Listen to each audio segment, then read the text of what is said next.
네, 오늘 히브리서 7장 1절에서 10절까지 함께 보겠습니다. 오늘 본문에는 멜기세덱을 주제로 다루고 있습니다. 멜기세덱은 창세기 14장에 처음으로 등장합니다. 이 창세기 14장 18절부터 보면 살렘왕 멜기세덱이 떡과 포도주를 가지고 나왔으니 그는 지극히 높으신 하나님의 제사장이었더라. 그래서 아브라함이 전리품 중에 10분의 1을 멜기세덱에게, 제사장에게 드렸다라는 내용입니다. 두 번째로 멜기세덱이 나오는 곳은 시편 110편 4절입니다. 읽어보겠습니다. 여호와는 맹세하고 변하지 아니하시리라. 이르시기를 너는 멜기세덱의 서열을 따라 영원한 제사장이라 하였도다. 이 두 것을 보면 전부 다 멜기세덱을 하나님의 제사장이라고 표현을 하고 있습니다. 세 번째 멜기세덱이 나오는 곳이 히브리서 5장입니다. 우리가 지난 시간에 함께 살펴보았죠. 그리고 오늘 본문에 이제 네 번째 나오는데요. 오늘 본문은 좀 더 자세하게 설명하고 있습니다. 이 멜기세덱을 등장시키는 이유가 두 가지가 있습니다. 첫 번째는 예수님의 제사장 직분을 설명하기 위해서입니다. 이 구약의 제사장들은요, 이 세습제입니다. 오직 레위 지파의 아론의 후손들만 제사장이 될 수 있습니다. 근데 예수님은 유다 지파예요. 예수님을 제사장이라고 설명을 하면 유대인들은 고개를 갸우뚱할 수밖에 없습니다. 율법과 충돌하기 때문이에요. 그래서 의문을 가질 수밖에 없고 예수님의 제사장 직분을 인정할 수가 없습니다. 오직 레위 지파만 될 수 있기 때문이죠. 그래서 이 멜기세덱을 통해서 예수님의 제사장 직분이 성경적이고 합법적이라는 것을 이제 설명을 해야 하는 것입니다. 이 멜기세덱이 창세기 14장에 나오는데 율법이 있기 이전에, 제사장 제도가 있기 이전에 제사장입니다. 그러니까 율법 있기 이전부터 하나님의 제사장 직분이 있었다라는 거예요. 하나님께서 직접 임명해 주신 직분이죠. 그래서 예수님의 이 제사장 직분은 아론의 후손으로 오신 직분이 아니라 이 멜기세덱의 반차를 따라서 하나님께서 직접 임명하신 제사장 직분이다라는 것을 설명하고 있는 것입니다. 예수님의 제사장 직분이 성경적이고 합법적이고 하나님께서 인정하시는 직분이다라는 거예요.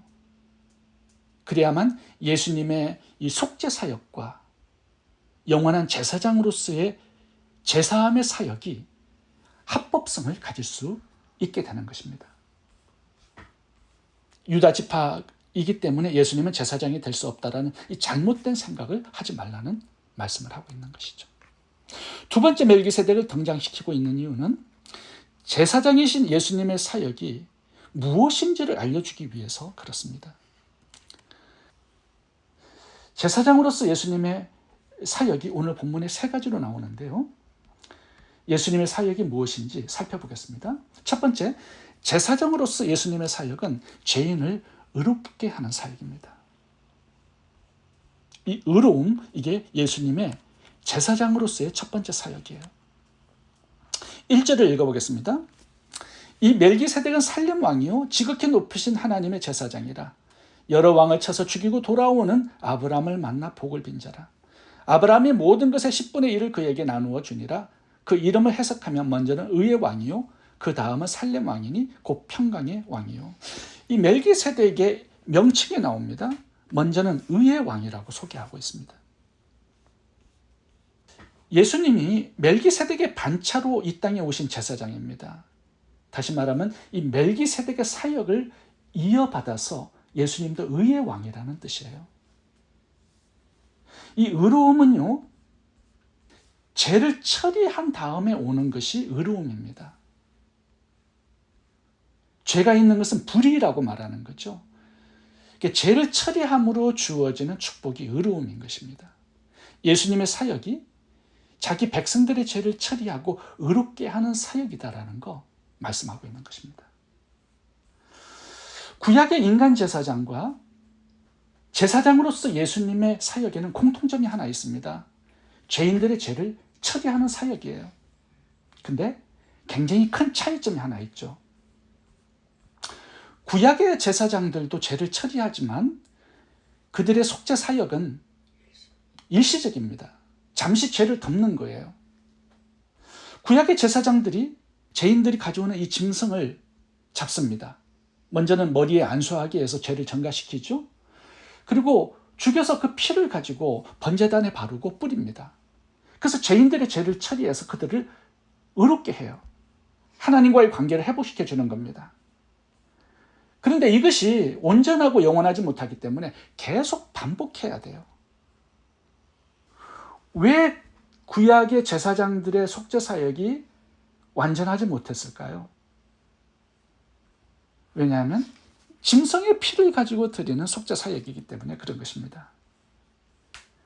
근데 제사장으로서 예수님의 속죄 사역은 완전하고 영원합니다. 왜 그렇죠? 예수님은 자신이 제사장이셨고요. 또한 동시에 자신을 제물로 잡으셨습니다. 그리고 십자가에서 자신을 죽여서 자신의 피를 가지고 온 인류의 죄를 처리하고 속죄 사역을 완성하신 것입니다. 예수님은 하나님이시고요. 예수님 자신이 제물이고 예수님의 피는 하나님의 피죠. 그래서 그 속죄 사역이 완전하고 영원할 수밖에 없는 것입니다. 그리고 우리를 온전히 의롭게 해서 하나님의 자녀가 되게 할 수가 있는 것이죠. 구약의 속죄 사역과 차원이 다른 속죄 사역이죠. 멜기세덱의 반차로 오신 예수님을 제사장으로 모시고 있는 우리가 얼마나 큰 축복을 받는지 생각해 봐야 한다는 거죠. 두 번째 예수님의 사역은 평강을 주시는 사역입니다. 멜기세덱의 명칭은 첫 번째로 의의 왕이고요. 두 번째는 살렘 왕, 평강의 왕이라고 말씀하고 있습니다. 예수님이 멜기세덱의 반차로 오셔서 이 멜기세덱의 제사장의 사역을 이어받으셨습니다. 그 사역은요, 평강을 주시는 사역이에요. 그래서 예수님의 명칭이 평강의 왕이십니다. 제가 이사야 9장 6절에도 적어놨는데요. 전능하신 하나님, 영존하시는 아버지, 평강의 왕이다 말씀하고 있죠. 이 평강은 히브리어로 샬롬입니다. 저희 교회 이름이에요. 이 샬롬이라는 뜻의 의미가 뭐냐면요, 관계 회복입니다. 죄인들과 하나님의 관계가 회복되어서 주어지는 평강, 이것이 샬롬이에요. 로마서 5장 보면요, 우리들을 하나님의 원수라고 표현합니다. 하나님의 진노와 심판이 늘 머물러 있는 상태라고 말씀하고 있습니다. 죄가 처리되지 않는 그 상태가 바로 하나님의 진노와 심판이 머물러 있고 하나님과 원수된 관계라는 거죠. 예수님의 십자가 속죄 사역이 주는 축복이 뭐냐면 하나님 관계를 회복하는 그 결과로 우리가 평강을 얻게 되었다라는 것입니다. 그래서 하나님을 아버지로 부르는 하나님과 자녀로서의 관계가 회복이 된 거예요. 그 결과 누리는 것이 바로 샬롬, 평강이라는 것이죠. 구약의 속죄 사역과 신약에서 예수님께서 이루시는 속죄 사역이 완전히 차원이 다를 수밖에 없는 것이 뭐냐 하면 예수님의 속죄 사역의 결과로 주어진 것이 성령께서 우리 속에 들어오신 거예요. 하나님과 완전히 화목을 이룬 결과로 우리가 성령 하나님을 우리가 모시게 된 것입니다. 완전한 평강을 누리는 그런 관계로 회복되었다라는 거죠. 예수님은 하나님 보좌 우편에서 우리를 위해 지금도 중보기도 하고 계시는 제사장입니다. 구약의 인간 제사장이 줄 수 없는 평강을 주님께서 지속적으로 우리들에게 주고 계시는 거죠. 하나님은 우리의 아버지가 되시고요, 성령님은 우리 속에 들어와 내주하고 계십니다. 완벽한 평강, 샬롬, 그것이 우리들의 축복이라는 거죠. 세 번째, 제사장으로서 예수님의 사역은 우리들에게 복을 주시는 사역입니다. 오늘 본문이 길게 설명하고 있는 것이 아브라함이 멜기세덱에게 드린 11조입니다. 멜기세덱이 아브라함으로부터 11조를 받고요, 아브라함을 축복해 주었다라는 것입니다. 7장 4절부터 읽어보겠습니다. 이 사람이 얼마나 높은가를 생각해보라. 조상 아브라함도 노량물 중 10분의 1을 그에게 주었느니라. 레위의 아들들 가운데 제사장의 직분을 받은 자들은 율법을 따라 아브라함의 허리에서 난 자라도 자기 형제인 백성에게서 10분의 1을 취하라는 명령을 받았으나 레위 족보에 들지 아니한 멜기세덱은 아브라함에게서 10분의 1을 취하고 약속을 받은 그를 위하여 복을 빌었나니. 멜기세덱이 아브라함으로부터 11조를 받고 축복해 주었습니다. 그럼 누가 더 높은 위치에 있는 거예요? 멜기세덱이 아브라함보다 더 높은 직분에 위치해 있다는 거죠. 그런데 구약에서 11조를 받는 이 레위 지파 제사장들을 보면요, 아브라함이 멜기세덱에게 11조를 바칠 때 그들도 아브라함의 허리 속에, 다시 말하면 태어나지는 않았지만 아브라함 속에 속해 있었다라는 거예요. 함께 멜기세덱에게 11조를 바쳤다라는 이야기를 하고 있습니다. 예수님은 멜기세덱의 반차로 오신 하나님의 제사장이에요. 구약의 제사장들보다 더 뛰어나고 높은 위치에 있다는 걸 말씀하고 있는 것입니다. 멜기세덱이 아브라함에게 11조를 받고 축복해 주었습니다. 레위지파 제사장들도 백성들로부터 11조를 받고 축복을 해줘요. 예수님은 우리의 제사장이기 때문에 우리가 드리는 11조를 받고 우리를 축복하고 계십니다. 그 축복권의 능력이 얼마나 다른 차원인지를 설명하고 있는 거예요. 그들도 복을 받았다면 우리는 얼마나 더 큰 축복을 받는 존재인지를 설명하고 있는 것이죠. 그런데 중요한 게 뭐냐면요, 이 축복이 그냥 주어지지 않았다라는 겁니다. 11조를 받은 후에 11조를 통해서 축복을 해줬다라는 얘기를 하고 있습니다. 근데 오늘 본문의 이 11조는요, 율법 이전에 나오는 11조예요. 아브라함이 드린 11조는 율법의 명령을 따라 드린 11조가 아닙니다. 레위기 이전에, 율법 이전에 11조를 드린 거예요. 그렇다면 아브라함은 왜 11조를 드렸을까요? 율법 때문이 아니라 감사 때문이죠.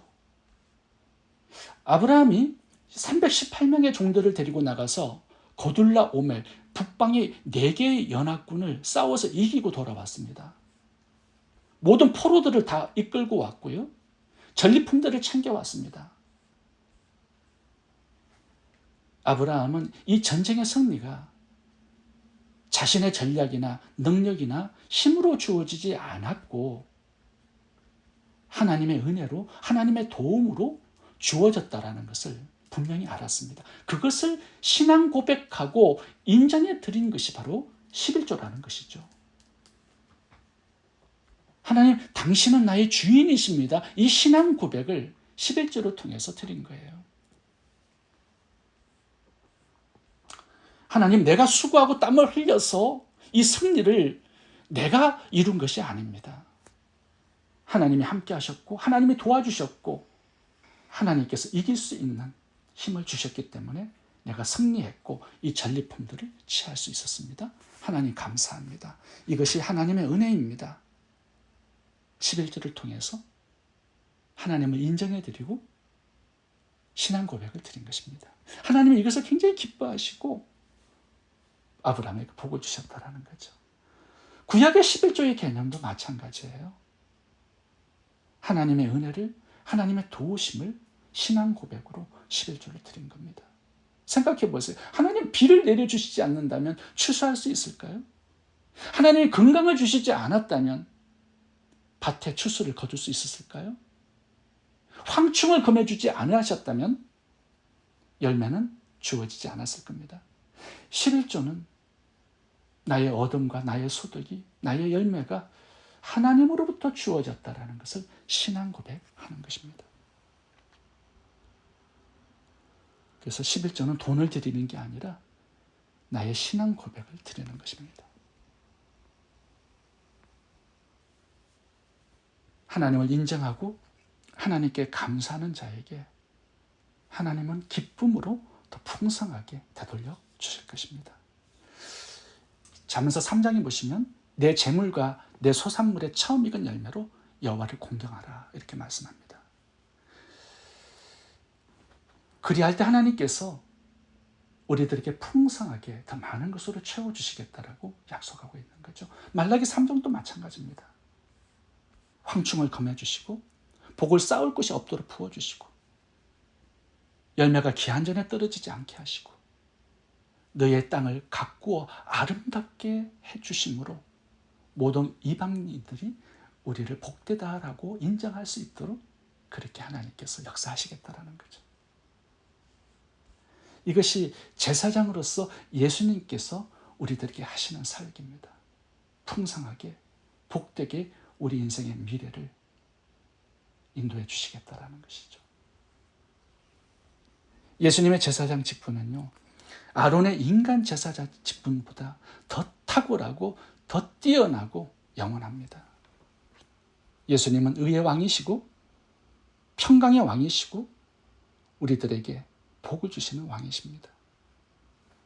예수님의 제사장 직분을 감사함으로 받고요, 의로움, 평강, 하나님 주시는 이 축복을 나의 것으로 누리는 저희 모두가 될 수 있기를 바랍니다. 기도하겠습니다.